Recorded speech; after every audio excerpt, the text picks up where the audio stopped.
नमस्कार, आप देख रहे हैं आज 5 सितंबर 2023 वार मंगलवार का दिन हिंदू तिथि के अनुसार भाद्रपद माह की 6वीं तिथि। नजर डालते हैं आज की बड़ी खबरों पर। शुरुआत करते हैं देश की बड़ी खबर के साथ। G20 शिखर सम्मेलन की अध्यक्षता के लिए भारत तैयार हो चुका। जो बाइडेन समेत दुनिया के कई प्रमुख राजनेता कुछ ही दिनों में भारत की ओर लौटने वाले हैं। 9 और 10 सितंबर को राष्ट्रीय राजधानी दिल्ली में G20 शिखर सम्मेलन का आयोजन भी किया जाएगा। इसी बीच पीएम मोदी ने G20 की मीटिंग से पहले चीन और पाकिस्तान पर जमकर प्रहार किया है। समाचार एजेंसी पीटीआई की दिए गई खास इंटरव्यू में उन्होंने यह भी कहा है कि सामान्य बात है कि देश में हर हिस्से में G20 की मीटिंग आयोजित की जा रही है। बता दें, कश्मीर और अरुणाचल प्रदेश में G20 मीटिंग करवाई जाने पर पाकिस्तान और चीन ने आपत्ति जाहिर की थी। इस पर पीएम मोदी ने यह भी कहा कि देश के हर हिस्से में इवेंट करना हमारा अधिकार है, हमें कोई नहीं रोक सकता। पीएम मोदी ने 2 टुक में पाकिस्तान और चीन को जवाब दिया। दरअसल आपको बता दें कि दिल्ली में 9 और 10 सितंबर को होने वाली G20 मीटिंग में 19 देशों के प्रतिनिधि शामिल होंगे। इसमें अमेरिका और फ्रांस राष्ट्रपति समेत ब्रिटेन और जापान के प्रधानमंत्री भी आएंगे। भारत विदेशी मेहमानों की सुरक्षा के लिए पुख्ता व्यवस्था कर रहा है। बहरहाल आगे बढ़ते हैं एक बहुत ही बड़ी खबर की तरफ। राजस्थान में इसी साल अंत में विधानसभा चुनाव है, लेकिन उससे पहले एक चर्चा जोर पकड़ने लग रही है जिसमें कांग्रेस की चिंताएं बढ़ा दी। दरअसल देश में एक राष्ट्रीय एक चुनाव की संभावना तलाशी जारी है। अच्छा, सबसे पहले मैं आप सभी लोगों को बता देता हूं कि आखिर ये एक देश चुनाव क्या है।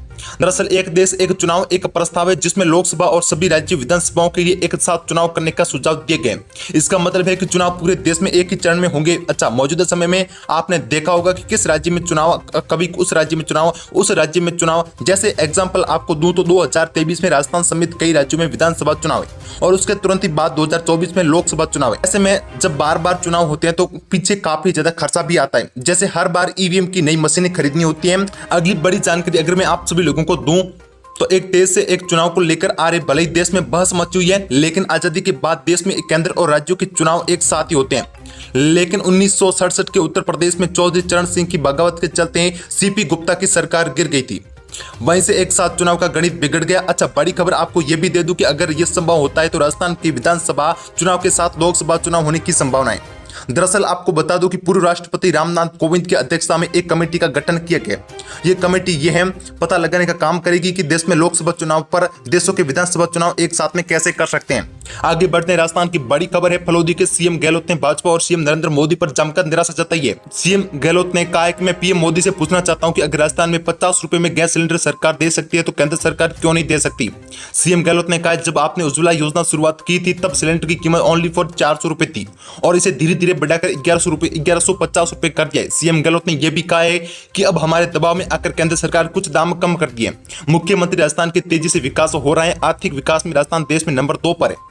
हमने 2030 तक सभी क्षेत्रों में विकास के लिए विजन तैयार कर लिया है।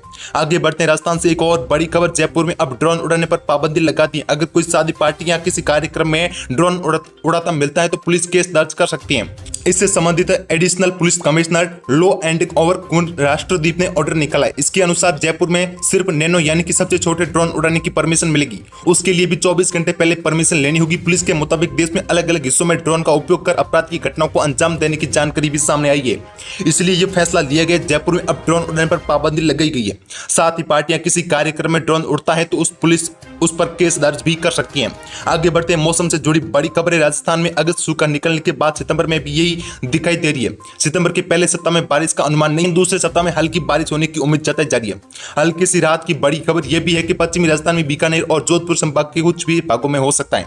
9 या 10 सितंबर को कुछ स्थानों पर हल्की बारिश की गतिविधियां शुरू हो सकती है क्योंकि बंगाल की खाड़ी में एक कम दबाव का क्षेत्र बन रहा है। लेकिन डर इस बात का है कि पाकिस्तान की तरफ से आ रही पश्चिमी हवा इतनी ज्यादा प्रभावशाली है कि ये छोटे मोटे सिस्टम को पश्चिमी राजस्थान तक पहुंचने से रोक रही है।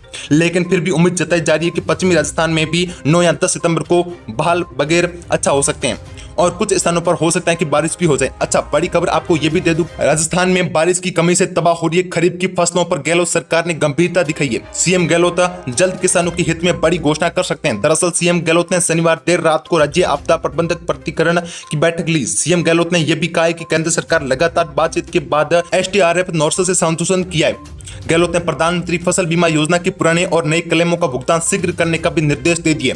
बड़ी खबर, बाड़मेर के किसानों ने भी सरकार से मांग की है कि उनकी फसलें कम बारिश की खराब हो चुकी हैं। ऐसे में सर्वे करवाकर जल्दी से जल्दी इनकी सहायता की जाए। आगे बढ़ते हैं राजस्थान से एक और बड़ी खबर। राज्यसभा सदस्य करोड़ीलाल मीणा ने धारियाबाद में महिला को निर्वस्त्र घुमाने के मामले में सीएम गहलोत को बर्खास्त करने की बड़ी मांग की है। उन्होंने गहलोत सरकार पर राहत पैकेज की भेदभाव पुलिस पर पीड़िता और परिजनों को बंधक बनाने का आरोप लगाया। मीणा ने कहा है कि मणिपुर घटना पर कांग्रेस के हाय तौबा मचा दिए। राहुल गांधी मणिपुर पहुंच गए, वहां आकर क्यों नहीं देखते।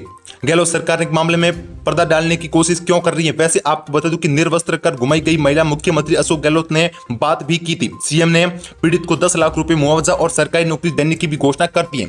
सभी आरोपियों को गिरफ्तार कर लिया है। सीएम गहलोत ने कहा है कि किसी को भी यहाँ पर बख्शा नहीं जाएगा। तो दोस्तों यही थी आज की टॉप 10 खबरें राजस्थान एंड इंडिया की। तो फिर मिलते हैं नए वीडियो में कोई टुडे ब्रेकिंग न्यूज की ऑफिशियल अपडेट के साथ में। तब तक के लिए जय हिंद, वंदे मातरम।